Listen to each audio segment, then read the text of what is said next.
안녕하세요. 네, 제가 오늘은 케어기버로 캐나다에서 1년간 일을 하면서 제가 케어기버 일을 어떻게 시작하게 되었는지, 그리고 어떤 자격증이 일을 하면서 필요한지, 어떤 일을 하는지, 일의 장단점과 어떤 사람이 이 일과 잘 맞을까에 대해서 자세하게 영어로 한번 설명해 드리는 시간을 가지도록 하겠습니다.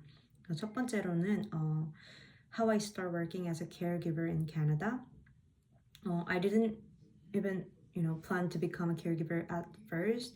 When I was in Canada, I was looking for to go to RN program right away, but in some reason in BC, like British Columbia, it's impossible to just go right away to RN program for international student.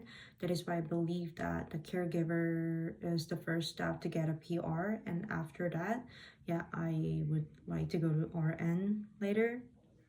At first, I was really nervous. I wonder if my English would be good enough and if I was emotionally strong enough for the job. But once I started, I realized that willingness to learn and a sincere heart matter more than just being perfect. And the second one is what certification are required. Many people ask, like, do you need a license to work as a caregiver in Canada? The answer is depend on the workplace. In my case, I went to Sparta College and get a certification like healthcare assistant and all the certification like CPR and first aid, because it's pretty easy to just go to school, but the matter is, how much is it? It's really expensive for especially international student. So, but like, for home care or just private caregiving, some employer focus more on experience, attitude, and communication skill. So even if you don't have everything at the beginning, there are ways to start and grow step by step. And the third one is, what does the caregiver actually do?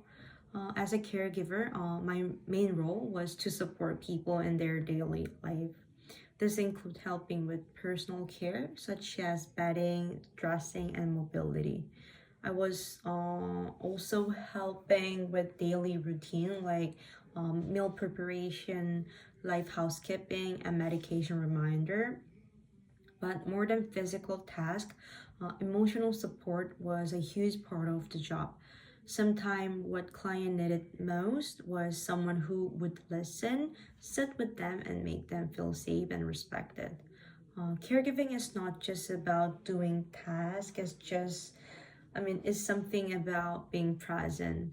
And the fourth one is pros and cons of being caregiver.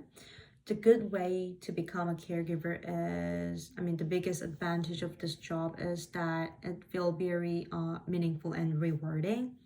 So if you can see you are present directly, improving someone quality of life, so that is very rewarding.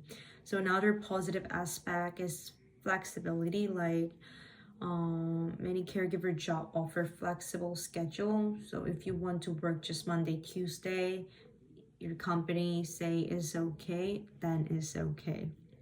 And the bad thing, not really good thing about being a caregiver is can be physically and emotionally demanding. Like some days are very exhausting, like especially when clients are unwell or when communication is difficult, you feel kind of overwhelming and stressful. It can also feel like very lonely at the first. So someone who is really kind of prefer to working alone, this is your job. Like you and patient only. There's like you are in the home and there's only patient and you by yourself is pretty. It's sometimes pretty lonely.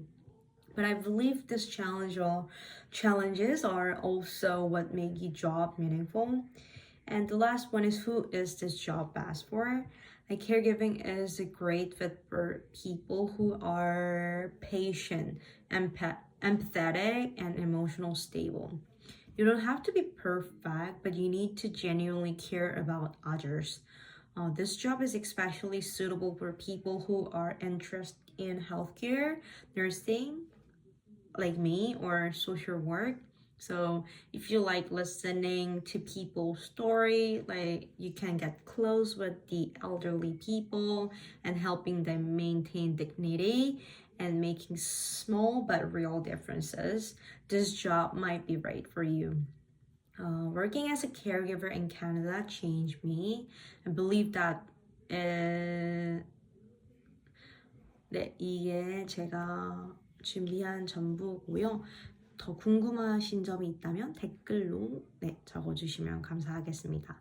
Thank you for watching. If you find this video helpful, please like, subscribe, and leave a comment.